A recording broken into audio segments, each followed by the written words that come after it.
Boa noite para quem ainda ouviu, boa noite para quem está online. Hoje é dia de intercessão. Depois dessa meditação da palavra, nós vamos estar intercedendo. Mas antes nós vamos refletir um instante em Zacarias capítulo 4. Zacarias capítulo 4, verso número 10. Aleluia. Glória a Deus. E essa é uma palavra que nós poderíamos mergulhar nela por bastante tempo, mas eu quero manter o entendimento dessa noite, que hoje é apenas uma reflexão. Então nós vamos fazer apenas uma reflexão. Zacarias 4:10, que diz assim: e os que não deram valor a um começo tão humilde vão ficar alegres quando virem Zorobabel terminando a construção do templo. E os que não deram valor a um começo tão humilde, é disso aqui que nós vamos falar, sobre valorizar os pequenos começos. A maioria das pessoas, a maioria dos crentes, a maioria das pessoas que seguem a Jesus, elas são instigadas a almejar, a desejar grandes coisas, a ter grandes começos e a estar envolvido em coisas muito grandes, coisas tremendas, coisas que chamam a atenção, coisas que atraem a atenção das pessoas, coisas que provocam elogios, coisas muito relevantes. Mas a gente vai ver, quando a gente lê os evangelhos, quando a gente lê a palavra, quando a gente começa a entender o que é o reino de Deus, a gente vai entender que no reino de Deus ninguém começa grande. No reino de Deus você pode pegar vários personagens da palavra e você não vai ver nenhum que começou grande. Todos eles tiveram pequenos começos. E eu quero falar particularmente sobre três personagens. Três personagens que são conhecidos pela sua grande posição. Três personagens que são conhecidos por estarem em um determinado momento envolvidos em coisas extraordinárias. Mas esses homens, eles começaram com pequenas coisas. Esses homens tiveram pequenos começos. Podíamos dizer, em alguns deles, começos insignificantes, começos assim, não tão valiosos, não tão grandiosos, mas foi lá que eles começaram. E existe um princípio importante que Deus, Ele preserva na vida dos filhos do reino. Ninguém começa grande, Ele vai nos dando pequenas tarefas, para examinar o nosso coração, para testar o nosso coração, para ver o quanto nós estamos comprometidos e se estamos realmente dispostos a fazer aquilo que Ele nos chama para fazer. Olha o que diz, vamos lá, eu quero falar de três, e eu já estou demorando só na introdução, eu vou tentar falar 15, 20 minutos no máximo. Esse personagem vocês conhecem, então vamos lá para Êxodo capítulo 3, de Êxodo, versículo 1, e esse personagem, ele é conhecido como um dos patriarcas, como um dos grandes líderes, como o homem que mais realizou milagres no Antigo Testamento. Olha o que diz a palavra, Êxodo capítulo 3, verso 1. Apacentava Moisés o rebanho de Jetro, seu sogro, sacerdote de Midian, e levando o rebanho para o lado ocidental do deserto, chegou ao monte de Deus, a Horebe. Amém? Moisés, o grande libertador. Moisés, o homem que promoveu as grandes manifestações do poder de Deus no Egito. O homem que orquestrou pela direção de Deus, pela ação de Deus, pelo poder de Deus, as 10 pragas sobre o Egito. O homem que fez abrir o mar. O homem que a nuvem acompanhava de dia e de noite. O homem que orou para que saísse água da pedra, o homem que orou para que Deus enviasse carne, o homem que orou para que Deus enviasse o maná do céu, o homem que pegava a sua tenda, já com mais de 80 anos, pegava a sua tenda, todos os apetrechos da sua tenda, levava para fora e levantava uma tenda de adoração, a casa de revelação, o lugar de revelação, todos os dias. Esse Moisés, o grande libertador do povo de Israel, antes de ser o libertador, antes de ser um homem usado extraordinariamente por Deus, qual era a função de Moisés? Cuidar as ovelhas do seu sogro. Por 40 anos, enquanto Moisés esteve fora do Egito, no tempo em que ele foi treinado por Deus, ele ficou 40 anos cuidando de ovelhas, 40 anos numa função simples, 40 anos numa função que seria a função de um empregado, que seria a função que seria dada a qualquer outra pessoa. Mas ele sendo o genro, ele sendo uma pessoa da família, ele ficou 40 anos fazendo isso. 40 anos cuidando de ovelhas. Você já pensou se Deus colocasse você numa função e você ficasse 40 anos fazendo uma função, envolvido em alguma coisa simples dentro do reino? E talvez você começasse a pensar, poxa vida, quando é que Deus vai me promover? Quando é que Deus vai me dar uma função mais importante? Quando é que Deus vai me dar uma promoção? Quando é que Deus vai me promover? Quando é que Deus vai me tirar dessa função aqui, ficar cuidando de ovelhas, tirando bicheira de ovelha, limpando ferida, protegendo do perigo, levando para a água, levando para um lugar, levando para a pastagem? Ovelha é um animal muito distraído, ovelha é um bicho assim que se perde com facilidade, ovelha se assusta com qualquer coisa, e dá um certo trabalho. É fácil de cuidar, mas é trabalhoso. Então Moisés ficou 40 anos cuidando das ovelhas do sogro, antes de ser o grande libertador, antes de ser o grande Moisés, antes de ser o cara, ele era alguém que cuidava ovelhas. E o que diz o primeiro texto? Olha o que diz o primeiro texto: a quem despreza o dia dos humildes começos, quem despreza, quem não valoriza os pequenos começos, os começos com coisas que não são tão importantes, pois é nessas coisas pequenas e não tão importantes que Deus vai treinar o nosso coração, que Deus vai treinar a nossa vida, para que depois Ele nos coloque em posição melhor. Esse foi o primeiro personagem. O segundo personagem também é muito conhecido. Está em 1 Samuel capítulo 16, versículo 11. Quem tem um pouco mais de habilidade na palavra já deve ter imaginado que estamos falando de Davi. Então 1 Samuel 16, 11 diz assim, perguntou Samuel a Jessé: acabaram-se os teus filhos? Ele então respondeu: ainda falta mais moço, que está apacentando as ovelhas. Disse, pois, Samuel a Jessé: manda chamá-lo, pois não nos assentaremos à mesa sem que ele venha.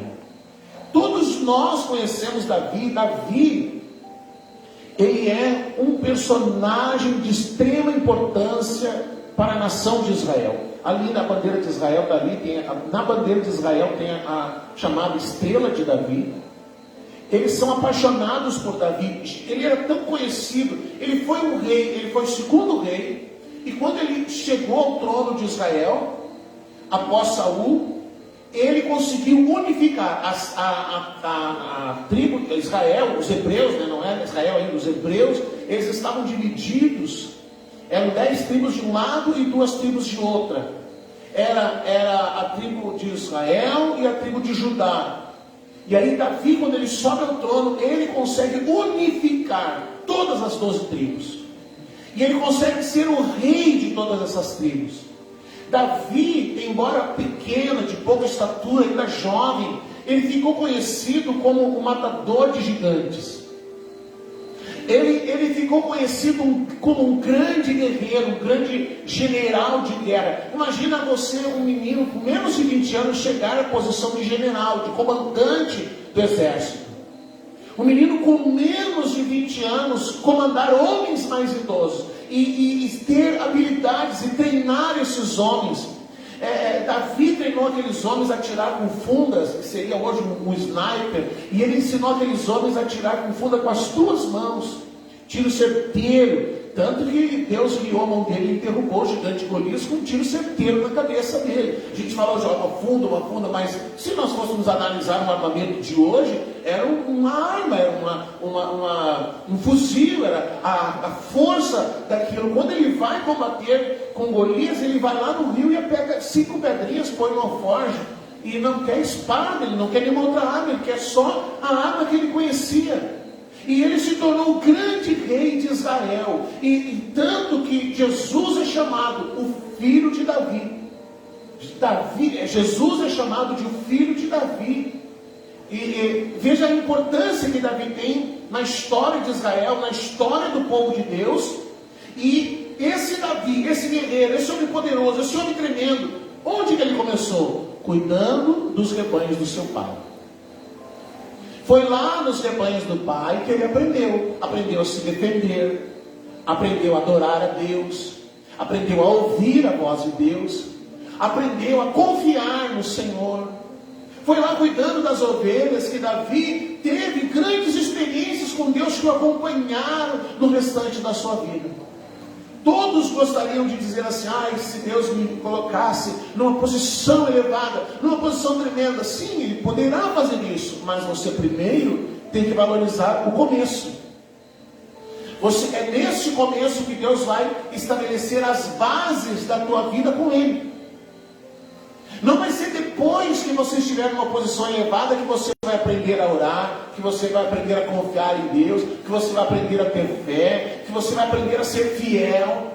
A pessoa diz assim, se eu tivesse um grande salário, se eu tivesse uma grande renda, eu seria fiel no dízimo, eu ia investir, eu ia fazer acontecer. Não faria, porque não faz agora, quando tem pouco, quando ganha menos, quando o salário não é tão alto. Agora não é fiel, não vai ser depois que vai se tornar. Essas coisas elas vão se estabelecendo quando ainda estamos no começo. A fidelidade, o confiar em Deus, o honrar a Deus, são coisas que a gente aprende lá no começo, são bases da nossa caminhada com Deus. O outro personagem que também você conhece está em Gênesis 39. Gênesis 39, versículo 21 até o 23. Esse homem também é muito famoso, muito conhecido. Ele chegou a ser o homem mais poderoso do mundo de sua época. O que diz lá? Gênesis 39, 21 a 23. O Senhor, porém, era com José. Ele foi benigno. Ele deu mercê perante o carcereiro, o qual confiou às mãos de José todos os presos que estavam no cárcere. E ele fazia tudo quanto se devia fazer ali. E nenhum cuidado tinha o carcereiro de todas as coisas que estavam nas mãos de José, porquanto o Senhor era com ele, e tudo o que ele fazia, o Senhor prosperava. Glória a Deus. Então você vê, José chegou a ser o segundo homem, ou o homem mais importante, porque a palavra diz assim, Faraó diz para ele, eu sou o rei, eu sou o faraó, mas nenhum homem vai se mover se você não der a ordem. Então ele se tornou o homem mais importante do mundo. Foi o tempo em que o Egito ampliou o seu território, comprando terra das outras nações em troca de comida, em troca de alimento. Mas você vê que nos pequenos começos, Deus já vai manifestando aquilo que vai fazer parte do grande propósito. Então você vê que Moisés, ele ia conduzir o povo pelo deserto. Então Deus o treinou conduzindo as ovelhas. Davi, ele ia conduzir Israel a uma grande posição. E então o que Deus fez? Colocou ele a cuidar das ovelhas, onde ele aprenderia a conduzir. Agora José, Deus o colocaria numa posição administrativa, numa posição de um grande administrador. Como Deus o treinou? Administrando as riquezas de Potifar, administrando o cárcere. Hoje nós temos a palavra de Deus e nós podemos ver o antes e o depois. Hoje nós temos a palavra de Deus e nós podemos ver onde Moisés começou, onde José começou, onde Davi começou, e nós sabemos onde esses homens chegaram.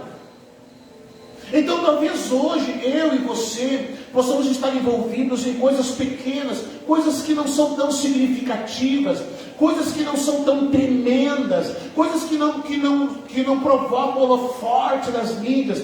Mas se nós estivermos fazendo aquilo para o qual Deus nos chamou para fazer, amém. Faça a pequena coisa que Deus te deu. Faça o pequeno serviço que Deus te deu. Faça o pequeno trabalho que o Senhor colocou na sua mão. Faça com excelência. Faça da melhor forma que você puder. A palavra de Deus diz assim, aquilo que vier às tuas mãos para fazer, faça. Faça da melhor forma possível. Paulo ensina, faça como para o Senhor. Porque quem sabe, aqui entre nós, quem sabe aqui entre aqueles que estão ouvindo, não estará sentado aquele que Deus vai se levantar para ser o próximo Davi, um grande adorador, para ser o próximo José, um grande administrador, para ser o próximo Moisés, um grande manifestador da presença e da graça de Deus. Então que nós possamos valorizar esse começo, que é pequeno, que é insignificante, que não é tão importante, mas Deus está nesses pequenos começos nos treinando, nos ensinando e, acima de tudo, testando o nosso coração. Glória a Deus. Jesus disse, se você for fiel um pouco, sobre muito eu te colocarei. Todo mundo fala disso falando de dinheiro, né? Mas isso é sobre todas as coisas. Se Deus te der uma pequena coisa para fazer, se Deus te der um pequeno serviço, se Deus te der uma pequena atividade, é pouco, seja fiel nesse pouco, porque no muito Ele vai te colocar. Ele vai te confiar coisas maiores, conforme Ele vai vendo a resposta do teu coração. Amém? Vamos ficar de pé e vamos orar? Nós vamos orar antes da intercessão, nós vamos orar para que o Senhor nos dê graça, para que a gente possa valorizar os pequenos começos. Talvez você fique pensando, puxa vida, eu já estou tanto tempo envolvido nisso, eu já estou tanto tempo fazendo isso aqui, já estou cansado. Quando que Deus vai me promover? Quando que Deus vai me dar algo maior? Quando que Deus vai me entregar uma responsabilidade maior? Então, diz a palavra, né? Espera no Senhor, confia nele. Então faça isso, espere no Senhor. Ou como diz ainda no Salmo, esperei com paciência no Senhor. E enquanto Ele quiser te deixar administrando cárcere, enquanto Ele quiser te deixar tocando ovelhas para um lado e para o outro, enquanto Ele quiser te deixar pescando, como eram os discípulos, os apóstolos, quando Ele quiser te deixar numa função simples, e Ele entender que isso é importante para a sua vida, faça isso. Faça da melhor forma possível. Faça o melhor que você puder. Porque Deus vê todas as coisas e Ele vê como o teu coração está reagindo àquilo que Ele entregou nas tuas mãos. Vamos orar então. Senhor, nos ajuda para que a gente possa valorizar esses pequenos começos, Senhor. Que o Senhor possa olhar o nosso coração e que Ele possa nos aprovar, possa aprovar a atitude do nosso coração diante das pequenas coisas que Ele nos dá. Pai, em nome de Jesus, nós chegamos diante de Ti nessa noite, Senhor. Meu Deus, nós sabemos que muitas vezes o nosso coração, ele é enganoso, e o nosso coração, ele quer coisas maiores.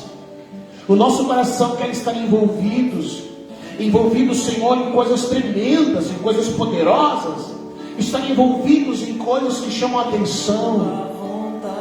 Mas a Tua palavra diz, Senhor, que nós precisamos valorizar os pequenos começos. Precisamos valorizar as pequenas coisas, porque é nessas coisas que o Senhor vai treinar o nosso coração. E enquanto o Senhor nos mantiver nessas pequenas coisas, é porque nós precisamos estar nessas pequenas coisas. Por isso, Senhor, em nome de Jesus, nós queremos orar, Senhor, para que o Teu Espírito Santo Ele nos ensine, que nesse tempo de treinamento, envolvido nas pequenas coisas, nesse tempo de treinamento envolvido nas pequenas coisas, que nós possamos crescer em Ti, Senhor, que nós possamos crescer em entendimento, que nós possamos crescer em nossa fidelidade, que nós possamos crescer no entendimento de honra, que nós possamos crescer, Senhor, no entendimento da fé, da intimidade. da santidade, Senhor, da oração, que nós possamos crescer na Tua presença, Pai, que nós possamos crescer diante de Ti, meu Deus, que nesse pequeno começo, que nesse começo que parece-nos tão simples, que parece-nos tão insignificante, o Senhor possa nos fazer aprovados diante de Ti, ó Pai, que aprendamos aos Teus pés, que aprendamos a ouvir o Teu Espírito, que aprendamos a reconhecer a Tua voz, que aprendamos, Senhor, a reconhecer a Tua presença, e que nessas pequenas coisas o Senhor nos dê graça de poder celebrar o amor pela Tua presença, Senhor, o desejo pela Tua presença, celebrar a Tua presença, Senhor, e ver como o Senhor abençoa aqueles que são fiéis a Ti, mesmo nas pequenas coisas. Ajuda-nos, Senhor, ajuda-nos, Espírito Santo, em nome de Jesus, em nome de Jesus. Amém, Senhor. Amém. Queridos, nós vamos encerrar a transmissão, a gente vai interceder. Você pode sentar no instante, a gente vai fazer a intercessão. Obrigado por quem estava assistindo, que Deus te abençoe. E aí na tua casa, também levante um altar de adoração, também interceda, também clame ao Senhor.